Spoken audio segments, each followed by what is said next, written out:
Very good morning, afternoon, or evening, wherever you are, ladies and gentlemen, on your phone, tablet, your computer, anywhere on earth you can sit in and tune to this. This is the Success Happy Hour Experience. I'm your host, Rob Statham of The Drunken Grape, and today we are talking about something vital. It is the dry happy hour, so we're celebrating with some ginger ale and coffee today. And as well, what we're talking about is a critical subject: grief, loss, and trauma, and how this affects you and why pretty much everybody viewing this needs this counseling. I went through this program. I had a lot of trouble. It started off with a conflict and some dubious behavior on my part I won't get into with my girlfriend. And it dug up a lot of past trauma.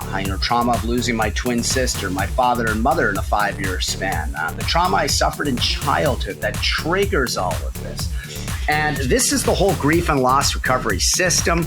I am sitting with the brilliant grief and loss counselor. He is an expert. He is a recovered addict or alcoholic himself. He has gone on to do tremendous things, been dry for something like 36 years now. We're here to share his story. Don Lachance, my buddy and my mentor in this program. How are you doing, my friend? I'm well, Rob, and thank you for orchestrating this and helping share this information with your following. Thank you very much. I deeply appreciate it. Yeah, it's critical. Tell them why it's so critical, Don. Why is this so critical? Well, loss is cumulative, and it's cumulatively negative.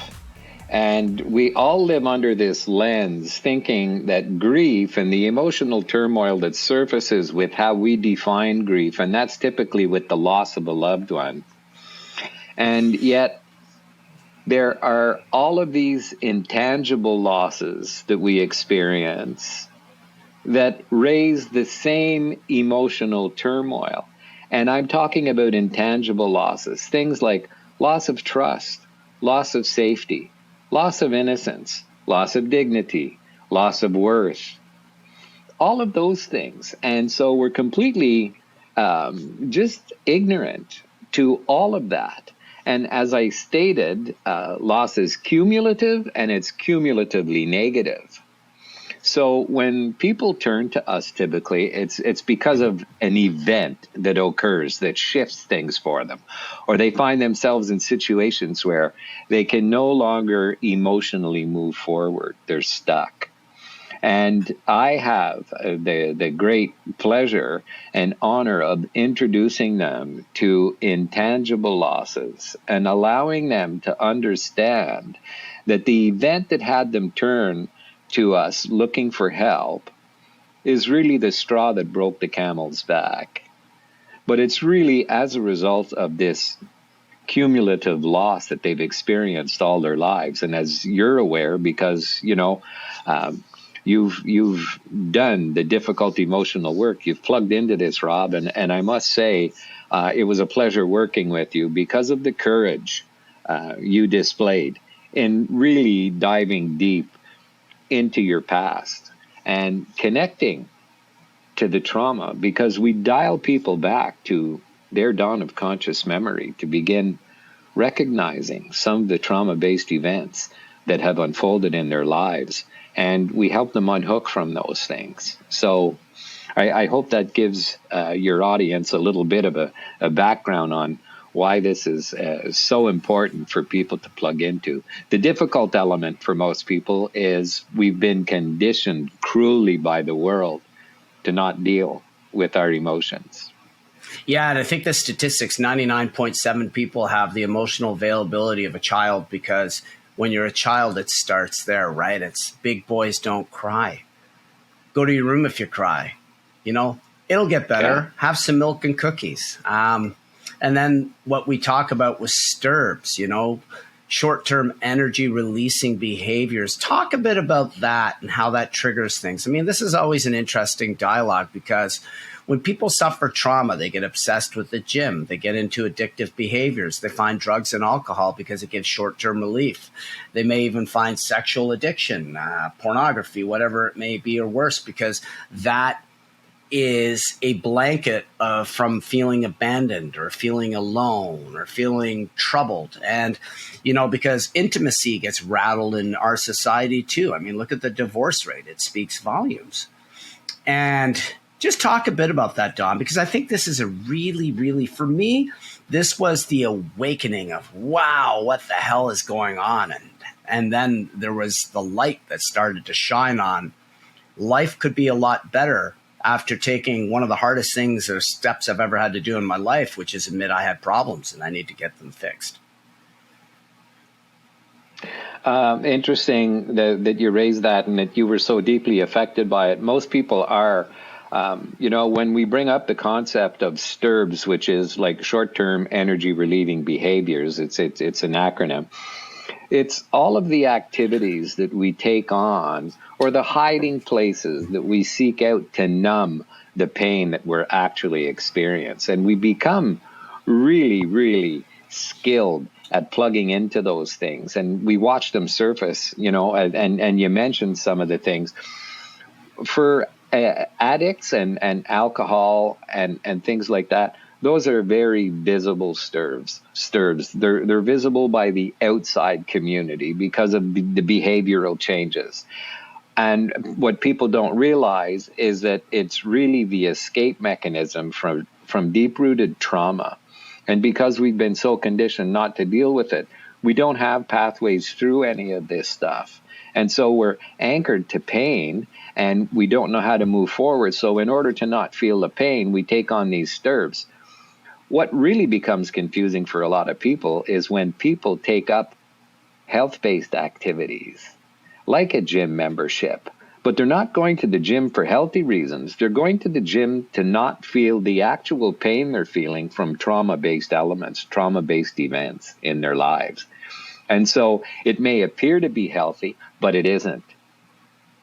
Because right. it simply becomes a hiding place. And it's the same thing, people get caught up in pornography, people get caught up in sexual relationships. And those are common things, right? Because it's all this physical release and it's all this attempt to hide from the actual pain that we're experiencing. It's not for the pleasure found because the pleasure is elusive. We don't experience what we're seeking in those activities and in those events. Yeah, they make things actually not worse. Involved in them, right? They band-aid it for the short term, right? It just keeps distancing you and isolating you from the ability to step in and do the emotional work that's required for you to unplug, for you to unhook from the anchoring to pain. Because I can sum it up and say that what we're anchored to is based around 6 words: different, better, more, hopes, dreams, and expectations. And the That's different, so better, powerful. more anchor us to the past, and the hopes, dreams, and expectations keep us from experiencing any health in the future. So here we sit, just embedded in STIRBs and just these dodging techniques and the application of all of these unhealthy activities to keep us from really experiencing that pain so that we can move through it. Yeah, and it's vital. I mean, there's all sorts of myths we're taught that link to these behaviors too, right? I think there's 6 main myths, if I'm not mistaken, from the course. Absolutely. There are 6 major myths that we've been conditioned by. And it's, I'm glad you brought it up. And before I forget, I've got an ebook, a free ebook for your listening audience, Rob, that really goes into some depth in regards to the 6 myths. And I'll provide you with that so that you can share that with your community of listeners. I'm thrilled to be able to do that. And I keep the 6 we'll have myths that link there for sure. Thank you. I keep the 6 myths up here against my doorway. Here they are. Don't feel bad. Replace the loss. Grieve alone. Just give it time. Be strong for others and keep busy. Now, you tell me that you haven't heard things like this. Whenever you've gone to share any kind of emotional turmoil, it makes people uncomfortable instantly. And so they share things with us that, although maybe intellectually bang on, they're completely void of any emotional comfort. Well, And that's human nature, right? I mean, even Cicero and Plato wrote about this. well, Socrates. it's the conditioning. We've been conditioned with this since birth. Yep, and it's an age-old human And problem. it's not because it's not because we don't want the people who are trying to share with us to not feel bad. It's really a cloak, because when they begin sharing, we're lost in that conversation when it comes to them, because now we're connected to our own pain. Yeah, and human and And this emotional skill of damage is conditioning, yeah, absolutely. and emotional damage is more destructive than physical damage. I love Time Heals Everything. It's one of my favorites because I mean it's not, but it's a favorite of really understanding how this works. You break your arm or leg. You don't go to the doctors and say, "Hey, Rob, Time Heals Everything. You'll be all right." No. You go through the emergency ward. They go, "Holy shit, we're going to do an x-ray. Let's see the extent of the damage. There might be some screws, plates, and bolts going in there," and you get a cast. And then the arm heals itself. And then you have to go through physical therapy and related therapies even after the healing process. And this is no different. Yeah. I mean, it guides you through the process. You dig deep into the short-term energy releasing behaviors you become addicted to. You get into pointing out the common myths that you were bombarded with. And you start to think deeply about your own trauma and loss. Then, of course, you break out, you break down all the trauma that you've gone through over a timeline on a graph. Then it's spread out on a relationship graph. And, you get to see what's above and below the line, the positive relationship experiences, the negative ones, because all this ties in. We're taught nothing of this, nothing to heal. It's the only, ladies and gentlemen, this is, you can see some of my notes here, but this is the only evidence-based grief and loss system ever created. I mean, this is based in actual science and fact. And I can tell you, I was not the same person coming out of it, 7-8 weeks later. And I continue to work on it every day now. And I continue to work. It's a lifelong process. For anybody going through this, the work never ends because trauma is inevitable. It's the beautiful thing about the process. It equipped the courageous partaker with a tool set that allows them to deal. And I can say this with a bold face because I've experienced it time and time and time again. Not only did I experience through self because I had to do my own emotional work, but I've experienced it with all of the students who have turned to me for help on this front, where they're equipped with a tool set that provides them with an ability to deal with any loss that they've experienced up until this point in their lives, and any loss that they will experience moving forward, because they have the actual tools to be able to deal with things. Yeah, what is it? By the time you're 14, the tools are important. Sorry to interrupt, I've got ahead of here. But yes, empowering. the tools are critical. On that note, ladies and gentlemen, the toast to the happy hour. I have Brazilian dark roast coffee in this cup, Don. I know you're a big coffee aficionado.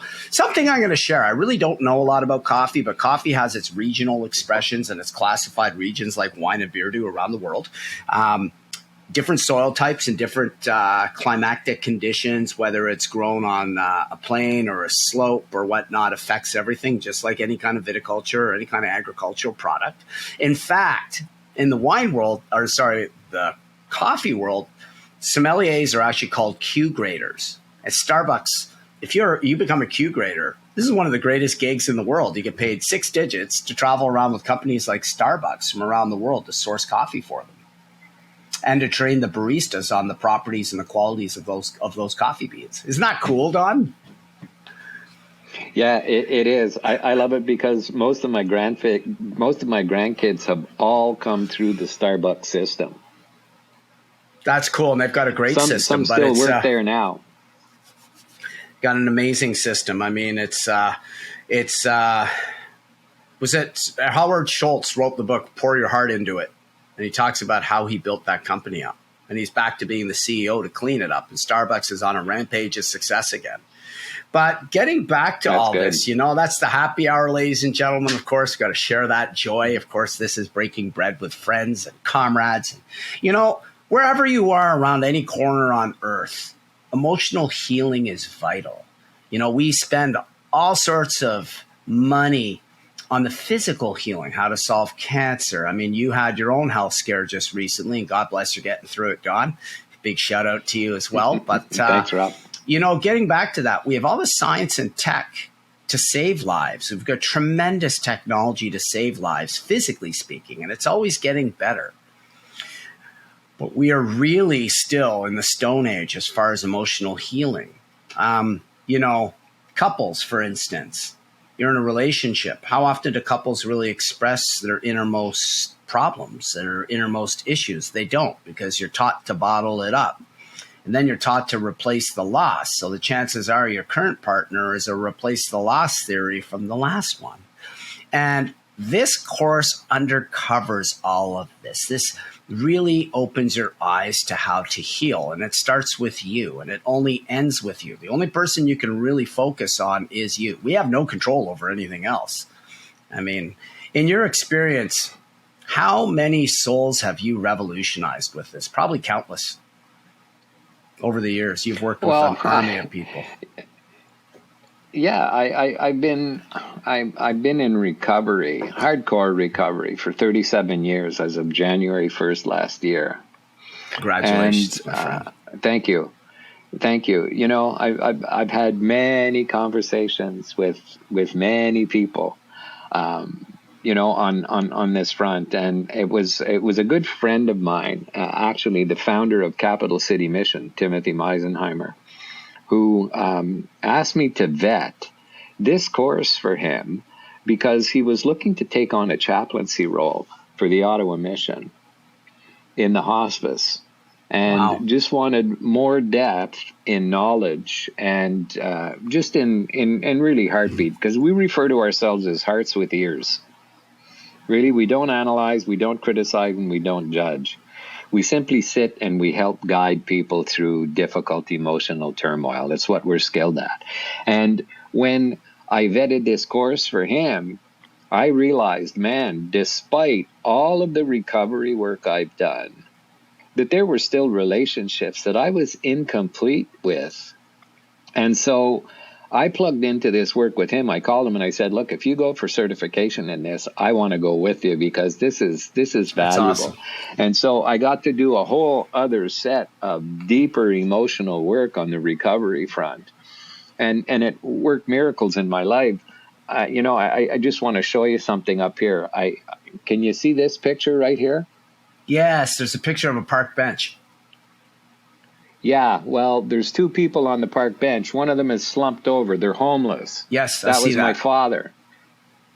He painted that. He that's a charcoal drawing that he did. Wow, he was good at art. Well, for those of you who don't know my story, would you be able to post a link to my bio in here too, Rob? Absolutely. Yeah, just send it to me. I'll be glad to share it so along with your ebook. it. So, yeah, I'll just interject here, ladies and gentlemen. We're going to have the ebook shared. We're going to have Don's story shared, because this is real and visceral. Listen, I went through this program. This program did tremendous amounts to save my current relationship, which is loving and moving forward. It did tremendous amounts to heal me and put me at peace. I just dealt with a very difficult situation with a friend. We had to evict out of my girlfriend's house because of problems, because of substance problems and alcoholism. And I wish him and them just healthy recovery. And I would not have thought or been this way had I not gone through this program. Was I upset at the time of dealing with them? Of course, because you're dealing with people who gaslight you, they spin lies, they have narcissistic behavior. But without this course, there wouldn't be a better understanding that peace is just around the corner, and you just deal with it and let it go. And it's not you, it's a reflection of them. It unhinges you. And it really allows you to float through social and traumatic situations in life so much better. because our natural reaction is fight or flight. And a lot of people put on the boxing gloves and they go to smash their opponent, or they run away in fear and cowered in a corner. This gives you a framework to operate in a very controlled way, in a sense that, no, I'm in charge. I'm going to respond to all this. I'm not reacting anymore. I'm going to listen to the verbiage and the insults and the attacks, that gaslighting that people with trouble often throw at you. Just absorb it and wash it off. It's not you. And hit them with logic and love. And, on the way out, try to encourage them to do counseling. I was mocked for it, but you know what? I said, hey, if you ever go for help, I'll be here, but you need to seek help. You need professional help. And this gives you that peace of mind to just unhinge. I mean, today there's no animosity. There's nothing but peace right now, and I'm happy. And, as is my girlfriend, just happy people. And without the knowledge and know-how of this program, old Rob would have wanted to just pull out his judo skills and stomp them into the earth, because in a lot of ways they deserved it, but in a sense they don't. So why engage in that? Put yourself above with love and with peace, because peace is what we're all ultimately seeking. And this brings you a tremendous amount of peace. I've made an effort to live in the field that Rumi speaks of, and the wisdom that he delivers comes in this format. Beyond our ideas of right or wrong lies a field. I will meet you there. So it positions us. Yes. It positions us to live in that place where we disengage from the idea of being right or wrong and simply seek an amicable way forward.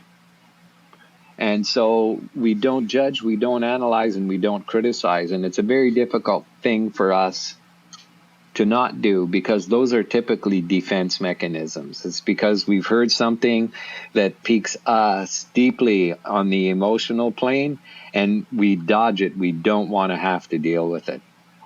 Yeah, and we're taught, oh, they're terrible people. It's okay to beat them down, because that's societal reaction. That's logic. They hurt you, so it's an eye for an eye, tooth for a tooth, going right back to the Old Testament. I mean, this is how old this thinking is, if not older.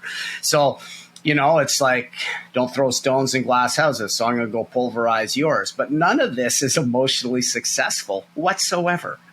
The best thing to do is stand tall, stand strong, stand firm, especially with narcissistic, gaslighting, and addictive behavior coming at you. Put the foot down on them. And don't relent, but do it with peace and love as the ultimate intention. The intention is to secure peace for yourself and your loved ones, and then just hope they find a road to recovery and some peaceful solace for themselves. And there is no right or wrong, because we're all guilty of this. Everybody is guilty of this. There is not one innocent person on earth of this. And I love that saying, meet me there, because that, when they come to that realization, you can say, listen, I've gone through a lot of hell too. Here's my trauma. Here's my story. Let me help and embrace you. Let me hug you. Let me shower you with love and peace to help find your recovery zone. And this is critical. Imagine if the earth focused on this, Don. Where would we be? Well, I am focused on that, Rob. I'm focused on helping as many people as I can, right? And it's, I love it. The difficult thing is for people to plug in and do this very difficult emotional work. And it's, the reluctance there is attributed to the incredible conditioning. And, we've taken our belief systems in during our formative years. And when you take a step back and you really begin to study that and you look at that, we take our belief systems in from the people that we love and trust the most. During our formative years, who are they? Our parents. Holy moly. As you begin to mature and set some of your own thinking processes and plug in and seek help, seek deeper education on the emotional front, we begin to realize just how ill-equipped our parents were to hand off any truth to us.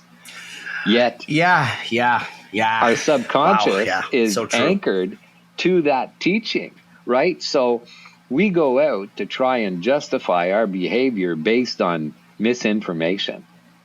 Yeah, and it's also the structure of what we're taught that shapes and molds us until we break that structure.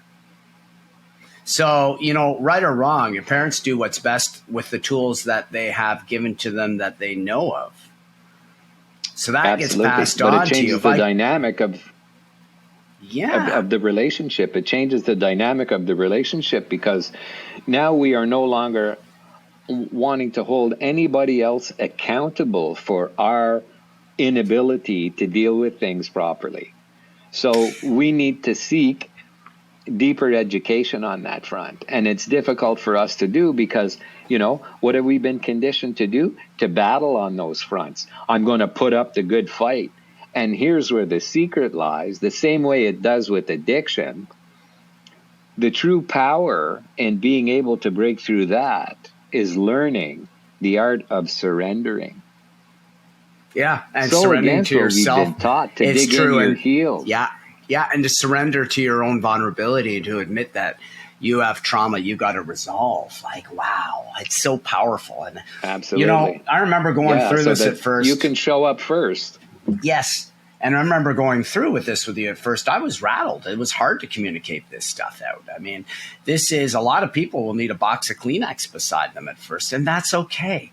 Because you provide a safe space. Ladies and gentlemen, they provide a safe space for this. None of this information goes out. It's classified. I mean, these are certified, licensed practitioners. They could lose their license if any of this information goes out. Think of it like a medical practice because it really is it's emotional health medicine. And I just have to say, wow. Is there anything you want to share in any closing comments, Don? Because I think this is perhaps... next to be given the gift of life, this is the second best gift that's been given to me. It's interesting you say that, Rob, because, yes, we are given the gift of life. And this provides us with the gift to live that life abundantly. That's right. And we all want that. We all want peace and abundance. Why not seek it? For those of you in a troubled relationship. Do. Yeah. We just seek it in the wrong ways. Because we're not trained. We do. Absolutely. Yeah. So, words of closing would be anybody who's listening to what's been shared here today and finds themselves and finds themselves actually connected to pain, because I want to share a truth about trauma. Trauma isn't what happened to you. Trauma is what happens inside of you as a result of what happened to you.